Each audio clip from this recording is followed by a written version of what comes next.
बहुत समय पहले की बात है। हिमालय की पहाड़ियों के बीच बसा एक सुंदर राज्य था, अमृतगढ़। वहां के राजा न्यायप्रिय और दयालु थे, लेकिन उनकी सबसे बड़ी ताकत थी उनकी बेटी राजकुमारी आर्या। आर्या केवल सुंदर ही नहीं, बल्कि साहसी, बुद्धिमान और बेहद दयालु थी। उसे महलों की चकाचौंध से ज्यादा अपने राज्य के लोगों के बीच रहना पसंद था।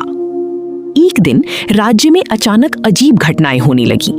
खेतों में फसलें सूखने लगी, नदियों का पानी कम होने लगा और लोगों के चेहरों से खुशी गायब हो गई। पूरे राज्य में डर का माहौल फैल गया। राजा ने कई विद्वानों और मंत्रियों से सलाह ली, लेकिन कोई समाधान नहीं मिला। तभी एक बूढ़ी साध्वी महल में आई। उसने बताया कि ये सब अंधकार वन की श्राप के कारण हो रहा है। उस वन में एक प्राचीन शक्ति छिपी है, जिसे वर्षों पहले किसी ने जगाया था। अगर उसे रोका नहीं गया तो पूरा राज्य नष्ट हो जाएगा। लेकिन उस शक्ति को शांत करने का काम कोई साधारण व्यक्ति नहीं कर सकता। इसके लिए एक निडर और सच्ची दिल वाला इंसान चाहिए। राजा ये सुनकर चिंतित हो गई, लेकिन राजकुमारी आर्या ने आगे बढ़कर कहा, पिताजी, मैं जाऊंगी। ये मेरा कर्तव्य है कि मैं अपने लोगों की रक्षा करूं। राजा पहले तो हिचकिचाई, लेकिन आर्या के आत्मविश्वास और साहस को देखकर उन्होंने उसे जाने की अनुमति दे दी। अगली सुबह आर्या साधारण वेश में सिर्फ एक तलवार और अपने साहस के साथ अंधकार वन की ओर निकल पड़ी।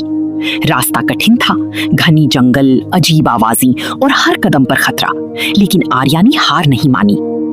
जंगल के अंदर पहुंचते ही उसे महसूस हुआ कि कुछ उसे देख रहा है।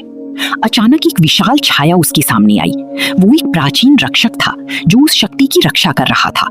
उसने आर्या को चुनौती दी, अगर तुम्हें आगे बढ़ना है तो तुम्हें अपनी डर का सामना करना होगा। आर्या ने बिना डरे अपनी आंखें बंद की और अपने दिल की आवाज सुनी। उसे अपने लोगों की मुस्कान, बच्चों की हंसी और अपने पिता का विश्वास याद आया। उसने दृढ़ता से कहा, मेरा डर मेरी ताकत है और मैं इसे हराने आई हूं। रक्षक उसकी सच्चाई और साहस से प्रभावित हुआ और रास्ता छोड़ दिया। आखिरकार आर्या उस जगह पहुंची जहां वो अंधकार शक्ति कैद थी। वो शक्ति गुस्से और दर्द से भरी हुई थी। आर्या ने तलवार उठाने के बजाय अपने दिल की दया से काम लिया। उसने उस शक्ति से कहा, तुम अकेली नहीं हो, तुम्हारा दर्द मैं समझती हूं। धीरे धीरे वो अंधकार शांत होने लगा। असल में वो शक्ति कोई राक्षस नहीं, बल्कि एक पुरानी आत्मा थी जिसे सालों पहले धोखा मिला था। आर्या की सच्चाई और करुणा ने उसे शांति दी और वो शक्ति खुद ही विलीन हो गई। जैसे ही अंधकार खत्म हुआ, जंगल में रोशनी फैल गई। नदियां फिर से बहने लगीं, खेत हरे भरे हो गए और पूरे राज्य में खुशियां लौट आईं। जब आर्या वापस महल पहुंची तो लोगों ने उसका स्वागत एक नायक की तरह किया।